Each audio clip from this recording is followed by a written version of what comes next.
Showed up for New Year's, but Aunt said, sorry, I think you have the wrong house. Shocked, I left. Minutes later, my cousin called, don't be upset, but you know we couldn't let you in. I replied, understood. He forgot to hang up. He still thinks paying for the villa means he's automatically included.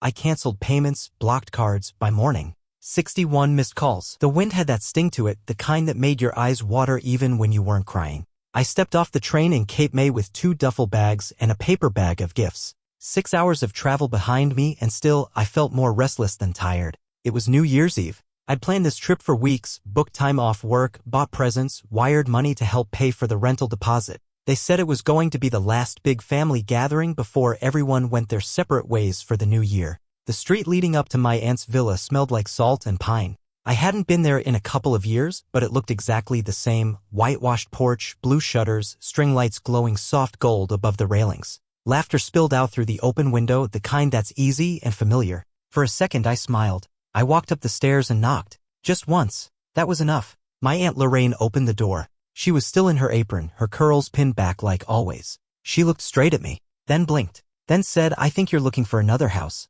I stood there, unsure if I heard her right. It's me, Gabriel. She didn't move. You must be mistaken. No. Lorraine, it's Gabe, your nephew. I helped book this place. I sent the deposit. I. She cut me off, her tone sharp. I'm sorry. You need to leave. Then the door closed. Just like that. I stood there holding that paper bag like a damn idiot, blinking against the wind. I could hear music playing inside. Could hear them. My family. My cousins. People I'd known since I was a kid.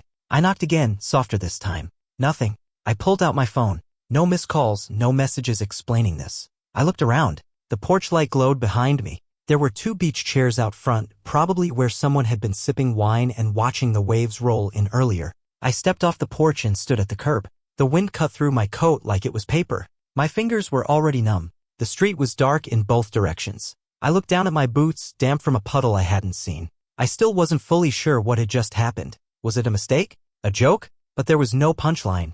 Just me, standing alone with my hands full of gifts no one wanted. And that's when the ache started. Not in my chest exactly, but somewhere deeper. Like something old and buried had been yanked up to the surface without warning. I turned away from the house, walked a few steps, then sat down on a low stone wall by the edge of the sidewalk. I stared at the lights, the silhouettes dancing behind the curtains. Inside that house was everything I used to believe in. I took a shaky breath and whispered to no one, what the hell did I do? There was no answer. Just the wind and the long quiet stretch of road and the feeling that something had just broken for good. My phone rang before I even made it back to the main road. I almost didn't answer, but then I saw the name, Milo. I swiped to pick up. Hey, I said, my voice still shaky. Gabe. His voice came through like he was walking fast, maybe stepped away from the party. Don't be mad, okay? My stomach twisted. What's going on, Milo? There was a pause. Then a sigh. We couldn't let you in. That's all. What do you mean couldn't? I asked, trying to stay calm. What the hell are you talking about? I helped pay for that house. I booked the place. I literally sent Aunt Lorraine the receipt 2 weeks ago. I know, he said quickly like he'd rehearsed this already. But it's complicated. Then I heard it. A voice in the background. Muffled, but not enough. Milo whispered to someone he still thinks paying for the vacation rental means he gets to come. That was it. I didn't say anything. I just stared ahead at the empty sidewalk, letting the words sink in. He still thinks. Still thinks. Like I was some clueless outsider. Like I'd misunderstood the arrangement. Like I was trying to crash a party I wasn't invited to even after covering the cost of it. My hand shook just slightly. I looked down and realized I was still gripping that paper bag full of gifts. My fingers had gone white. On the line, Milo must have realized I heard him. Gabe, listen, he said quickly. It's not like that. It's just we thought maybe some space would be better. You know, just for now. After the stuff last year with Mom and I hung up. Not loudly. Just a quiet tap. The call stayed active on the screen for a second before going black. I stood in the dark for a few moments. Numb. Not angry. Not yet. Just hollow. Then I opened my finance app. The beach house rental. That was under my name, my card. I clicked into the transaction, found the cancellation menu, and submitted the dispute. A few swipes. Done. Next, I opened the shared credit card I'd let Aunt Lorraine use for family emergencies. I paused for half a breath, then hit freeze. Reimbursements for their travel? Milo's gas money I Venmo'd last week? Gone. I hit the reverse button where I could, filed the rest under dispute. It felt clinical, like I wasn't even the one doing it, just following steps. Hit cancel. Hit lock. Hit submit. When it was all done, I just stood there. the wind still howling through the coastal streets, the paper bag still clutched in one hand, my phone in the other. That one line from Milo played on repeat in my head. He still thinks, I was never family. I was the funder, the bank account, the backup plan. And now I was done. I shoved the paper bag into the nearest trash can and walked toward the train station. I didn't sleep that night, even after I got back to my apartment in Philadelphia, dropped my bags by the door, and made myself tea just to have something warm in my hands. I couldn't shut my brain off. I kept hearing Milo's voice. Not the words exactly, but the tone. That blend of fake sympathy and condescension. The way people talk to a dog they're about to leave behind. Don't be mad. Like I was the problem. Like I should have known better. I sat at the kitchen table and opened my laptop, telling myself I was going to get some work done. But instead, I opened a spreadsheet. Just muscle memory, I guess. I used to track expenses for the family, too. Not officially, but someone had to. I scrolled through old tabs. Names, dates, amounts. And one by one, the memories came flooding back. There was the plane ticket I booked for Aunt Lorraine when Uncle Dave had that surgery in Florida. The hospital charged them for out-of-network care, so I covered the balance, $3,200. She never brought it up again. There was the $8,000 tuition payment for Milo's first semester only at that private art school. He dropped out before spring but posted for months about being a multidisciplinary creative. There were Christmases where I bought gifts for everyone, wrapped, tagged, and shipped, only to be told, just say they're from the whole family. It's easier that way. I remembered Thanksgiving 3 years ago. I offered to take a family photo. My camera, my tripod. Everyone smiled, posed. I pressed the timer, ran to join the group, and my aunt called out, "No, Gabe, we need someone to actually take it." So I stepped back, snapped the picture, posted it in the group chat later that night. They never noticed I wasn't in it. I remembered Milo's 30th birthday party. Rented rooftop, custom cake, DJ, paid for by me. I watched as Aunt Lorraine toasted to family unity and resilience. She kissed Milo's cheek and said, "You've overcome so much. You're the glue." No mention of me. No thank you. Not even a nod in my direction. I remembered the phrase Aunt Lorraine always used when I tried to talk about things. You're too strong to need help. Like kindness had a limit. Like support was reserved for the ones who flailed loudly. I stared at the spreadsheet until my eyes blurred. My throat felt tight. Not like I was going to cry, just squeezed. Like something had been sitting there for years, stuck.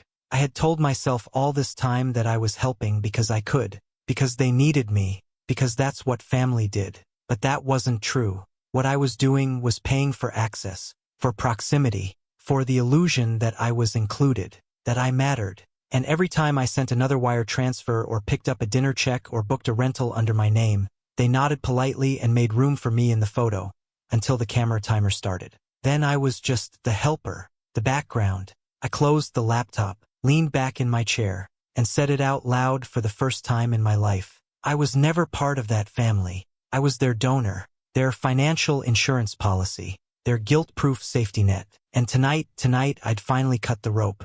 By morning, the storm had begun. Not outside, but on my phone. 61 missed calls. First from Aunt Lorraine, then Milo, then my mother, who hadn't even been at the villa but somehow still knew I was causing problems. A couple came in from unknown numbers. Probably borrowed phones once they realized I'd blocked the usual ones. I didn't answer a single one. I didn't text back. I didn't open the voicemails. I didn't care. Instead, I put the kettle on, made a cup of green tea and sat by the window, watching the snow fall gently outside. It wasn't much, just a quiet flurry dusting the sidewalks and parked cars, but it felt right, like the world had agreed to slow down for me, just for a bit. The quiet was a relief. No more tiptoeing around feelings. No more fake smiles. No more being the silent sponsor of a family that only remembered me when the balance got low. I pulled my fleece blanket tighter around my shoulders and stared out the window. A memory came back, out of nowhere. Last February, I'd been planning a ski trip with a few old college friends. First one in years. I was excited. I'd even bought new gear. Then Aunt Lorraine called. "Gabe, it's urgent. The furnace is broken and the pipes are freezing. We need help." No one else could step up. No one ever could. So I canceled the trip, ate the cancellation fee, wired her the money that night. No one said thank you. Not even a "let us know how it goes" when I texted the next week asking if the repairs worked. They never even told me when it got fixed. I sipped my tea and smiled, actually smiled, for the first time since getting off that train. Because in this quiet little moment, sitting alone in my apartment with the snow falling outside, I finally understood something. I didn't miss them. I missed the version of them I used to believe in, the one where I mattered. But this silence? It didn't feel empty, felt clean, like I'd finally scrubbed off a film I'd been carrying so long. I forgot it was there. Let the phone keep ringing. Let the guilt keep buzzing. I was done being the only one who showed up. The call came just after noon. I just sat down with a bowl of reheated soup when my phone lit up again. Aunt Lorraine. I let it ring once, twice, then answered. Hello. She didn't waste time. Gabriel, she said, voice tight and panicked. The payment bounced. I didn't say anything. I just waited. The utilities were tied to your account. The gas shut off this morning. Do you have any idea how cold it is in here? And the owner says he never got the last transfer. He's threatening to cancel the rest of our stay. Still, I said nothing. Gabe. Her voice snapped sharp, the panic now tangled with something nastier. You need to fix this. Right now. No, I said simply. I don't. There was a long pause. What? I stopped paying, I said, slow and calm. That's over now. The silence on her end turned heavy. You're kidding me. I'm not. Her voice dropped to that low, scolding tone she always used when pretending she was still in control. You're being selfish. Do you understand how this affects everyone? Your uncle's on blood pressure meds. Your mother's here. The kids. You're punishing all of us because your feelings got hurt. No, I said. I'm finally protecting myself. Oh, don't play martyr now, she snapped. You offered to help. You always said you were happy to. So what changed? You did, I replied. You shut the door in my face. That wasn't personal. It was exactly personal, I said louder now. You looked me in the eye and told me I had the wrong house. After I paid the deposit. After I booked the place. After I bought gifts for your grandkids. And then Milo called me like he was doing me a favor by explaining that I don't belong. She huffed, exasperated. You always twist things into drama. No, I said, my voice turning cold. You just don't like it when I don't play along. Everything you gave us, she said, like it was some argument. Those were gifts, Gabriel. I actually laughed. Not because it was funny, because it was ridiculous. No, they were obligations you dressed up in guilt. Her voice cracked. Don't do this. Already did, I said, then hung up. I set the phone down gently on the table. My soup had gone cold, but I didn't mind. For once, I wasn't scrambling to fix someone else's mess. For once, I let the problem sit exactly where it belonged, on their side of the line. The group text came 2 days later. Family meeting. Tonight, Auntie's place. Be there. No explanation. No greeting. Just expectation. The kind that assumed I'd show up, fall in line, and make peace. Because that's what I always did. I almost didn't go. But some part of me, maybe the stubborn part, maybe the tired part, wanted to see it through.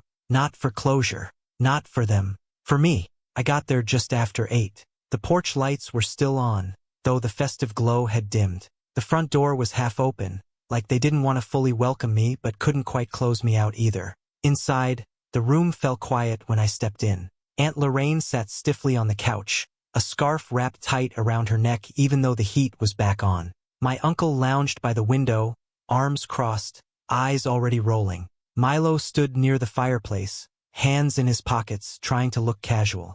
The rest of the room was filled with familiar faces, people I'd spent years supporting, financing, smiling at through gritted teeth. No one said hello. I stayed by the entryway, didn't sit, didn't ask for a drink. You came, Aunt Lorraine said like it was a surprise, or maybe a test.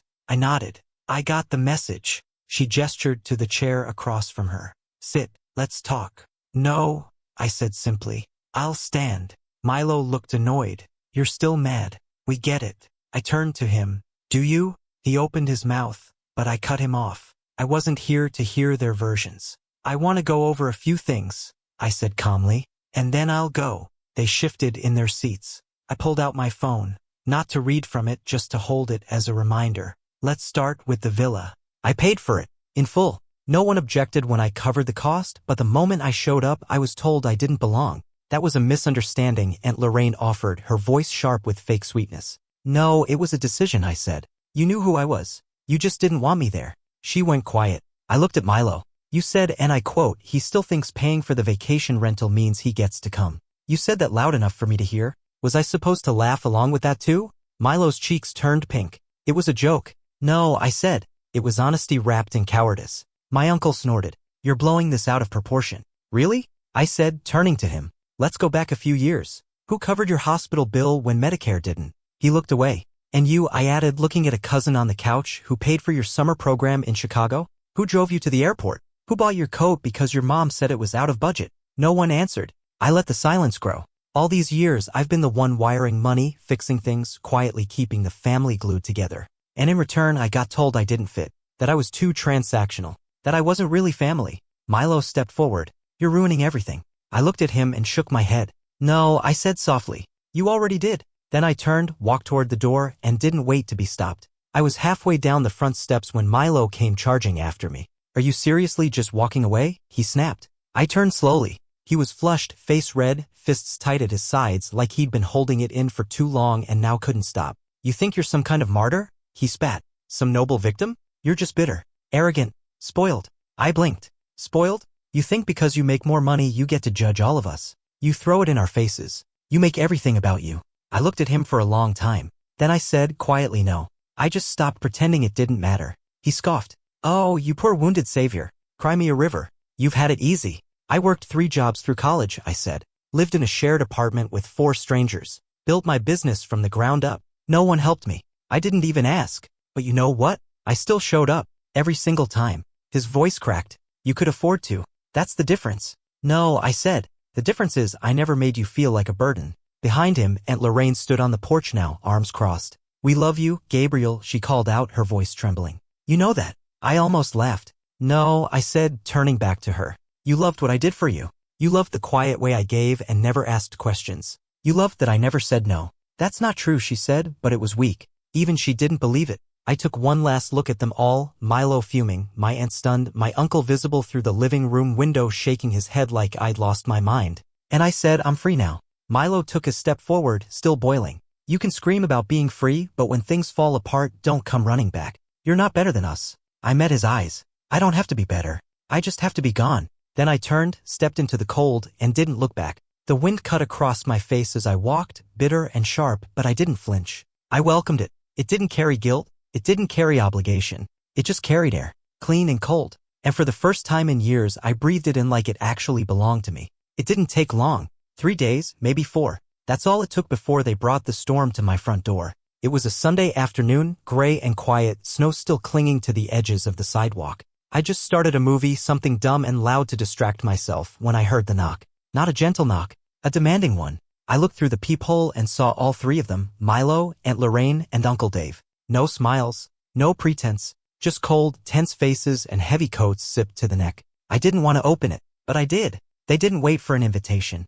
Aunt Lorraine stepped forward, eyes red and puffy. You can't do this. I already did. We need to talk. No, I said. You need to listen. They tried to step inside, but I blocked the doorway. This isn't your space. You don't get to come in like nothing happened. Uncle Dave muttered, you're being dramatic. Milo shoved his hands in his coat pocket. You overreacted. And now you're dragging it out. I held up my phone and tapped a button. Want to hear something? They paused. I hit play. Milo's voice filled the hallway. Muffled but clear, recorded from that night on the phone. He still thinks paying for the vacation rental means he gets to come. Their faces shifted. Aunt Lorraine paled. Uncle Dave looked like he wanted to disappear. Milo said nothing. I let the words hang there. Then I hit stop. No one spoke. I looked at them each in turn. That's who you are when you think I'm not listening. Aunt Lorraine's voice cracked. We were angry. We didn't mean You meant every word, I said. That's the part you don't get. I always heard you. Every snide joke. Every whisper. Every thank you laced with expectation. She started to cry. We lost everything. You don't understand. You lost your backup plan, I said. There's a difference. Uncle Dave stepped forward. You think this makes you powerful? That we'll just beg you to come back? I shook my head. I don't want you to beg. I want you to leave. Milo's voice was low now. So that's it. That's it. I didn't wait for more words. I shut the door. Soft. Final. I didn't slam it. That kind of drama belonged to them. I just locked it, turned around, and walked back to the couch. Outside, I heard nothing but the wind. Weeks passed. At first, it was radio silence. No more knocks. No calls. Just an eerie stillness, like they were holding their breath, waiting for me to break first. But I didn't. Instead, I slept. Deep, dreamless sleep. The kind I hadn't had in years. I ate slow meals. Went for long walks through the snow-dusted streets of my neighborhood. Read books I'd forgotten I owned. And for the first time in a long, long time, I didn't feel like someone was waiting on me to do something, to fix, to pay, to smooth things over. I was just living. Then the stories started trickling in. A friend of a cousin reached out on social media. A vague post from someone's burner Facebook account mentioned hard times and unexpected losses. Another message came from a second cousin I barely knew. Hey, just wanted to say I think what you did took guts. A lot of us didn't know the whole story. We do now. Apparently, the villa had been sold off to cover debts. Milo picked up a retail job at an outdoor gear store on the Jersey boardwalk. The rest of the family had fractured, arguments over money, blame, who said what. The support system I used to fund had finally collapsed under its own weight. I didn't feel proud. I didn't feel guilty either. I just felt clean. One night, as snow began falling again, I went digging through my closet. Buried between tax folders and old winter coats, I found something I hadn't touched in years, an old leather-bound journal. Inside were pages of plans. Things I'd once wanted to do. A trip to Seattle. Learn to play piano. Open a small nonprofit tutoring center. I'd forgotten all of it. Or maybe I just buried it under the constant weight of being useful. A few pages in, I saw something written in messy block letters. You can rest later. I smiled. That version of me didn't understand that later never comes when you're always giving pieces of yourself away. Just then, my phone buzzed. A text. Aunt Lorraine. We lost everything. Please come back. I stared at the message for a full minute, then tapped delete. No reply. No pause. Just gone. I put the journal in my coat pocket and stepped outside. The city was quiet, the air crisp, the snow freshly fallen and undisturbed. I walked slow, letting my boots leave soft prints behind me. Each step forward felt lighter than the one before, and as the flakes brushed my face, I felt something close to joy, not loud or dramatic. Just steady. Quiet. Mine.